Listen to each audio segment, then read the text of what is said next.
you've got a hobby that requires that you take a lot of toys off-road, and you want something more than an ordinary pickup truck, and you have money, a lot of money. Well, say hello to the Gladiator, Jeep Gladiator.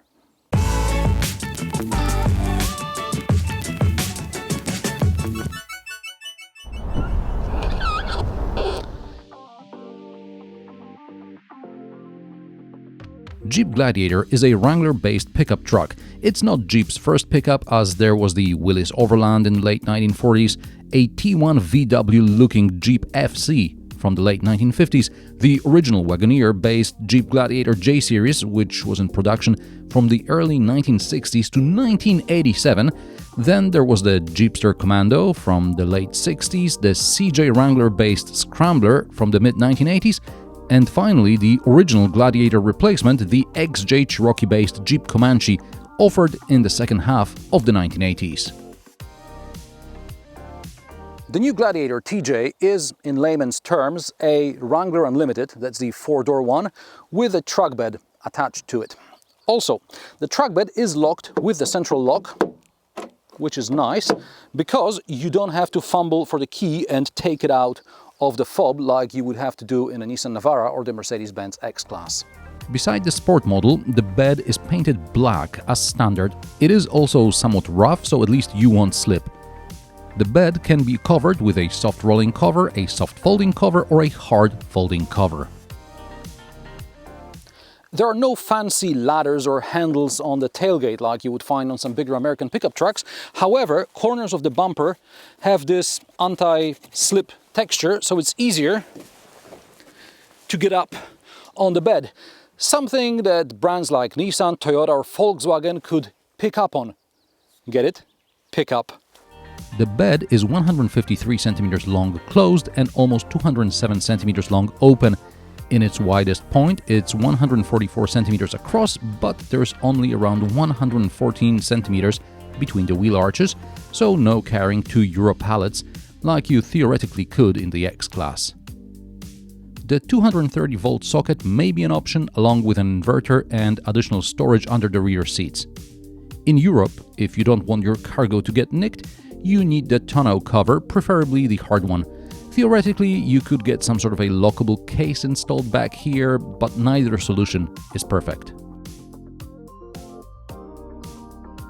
The folding tonneau cover is secured with a couple of clips so it doesn't fly shut while you're driving. There is no safe way to keep it up to make use of the entire bed. You'd have to unscrew a couple of bolts and take it off completely.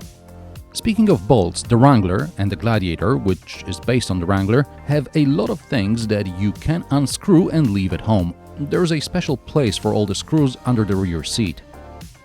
I could do a separate video just on the roof. Short version, you can either get a soft top or hard top or both.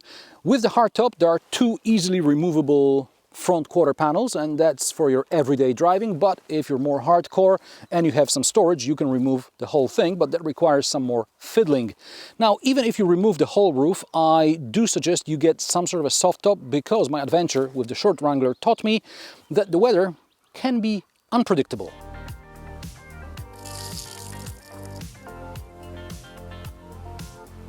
You can even drop the windshield, remove the doors or replace them with smaller ones without window frames and glass. When removing the doors, remember, in order to drive on public roads in Europe, you probably need at least 2 mirrors, so you'll have to get accessory wing mirrors. I've seen a set which you insert in the empty hinge. Space in the back can be adapted to carry larger items, either by bringing the seats up or by folding the backrests. Now, neither of these solutions is ideal, but you got a truck bed if you want to carry something larger. I get the impression you fold the seats only to access the ISOFIX anchor points, and for the optional Bluetooth speaker, which is, I'm sure, a great thing if you're kind of tailgating, grilling and doing that sort of stuff. Now, under the seats are the aforementioned storage boxes, which I think are quite a nice touch. There is a surprising amount of legroom in the back, even behind the passenger seat moved all the way back. 3 adults should fit back here, albeit the person in the middle doesn't have anything to hold on to when going over rough terrain. Side passengers get grab handles, which were not present in the short Wrangler. However, the short Wrangler did get USB ports in the back, which in the Gladiator don't seem to be even available as an option. The Gladiator's cockpit is no different from the one in the Wrangler, so I encourage you to go check out that review. And now let's see how the Gladiator copes off-road.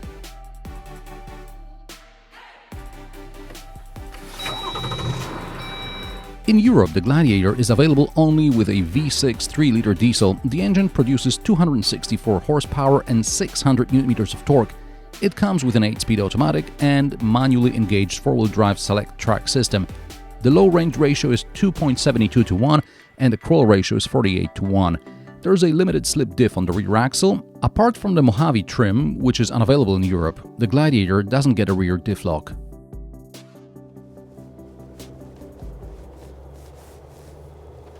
The approach, departure and breakover angles are 41, 25 and 18 degrees respectively.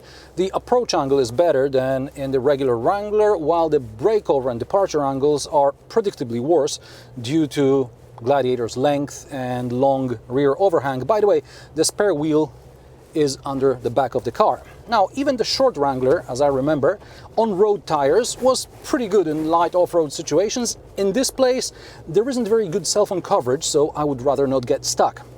This Gladiator weighs 2.4 tons, which is 400 kilograms more than the regular Wrangler, which I reviewed 2 years ago. Also here, I feel what's happening with the car. I'm not relying on electronics, I'm in control. The biggest tech gizmo the Gladiator gets is a front camera with a jet wash. Of course, this begs the question whether you're going to take your Gladiator places like this, whether you're going to the dunes and mud pits, or whether you use it to, just transport your bike to a place like this maybe. Maybe you're more of an overlanding fan and you're going to put up a roof tent and have your gear in the truck bed. Either way, a Jeep is a Jeep and it is capable enough to get you places.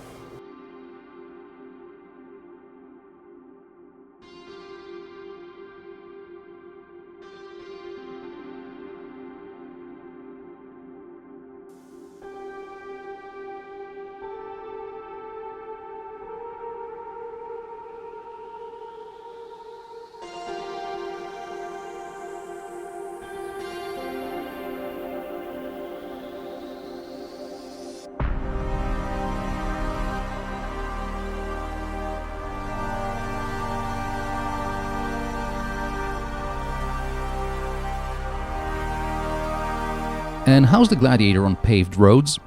In my opinion, it handles better than other pickup trucks of this size. It's not too soft, the steering feels a bit more direct than in other pickup trucks. The gearbox is programmed to work under heavier, bigger loads, and at city speeds it often holds the gear too long, so you need to accelerate for the gear to shift and then slow down back again, which is not the best thing to do. Or you can use the kind of sequential gearbox thing, which, again, why do you have an automatic, right?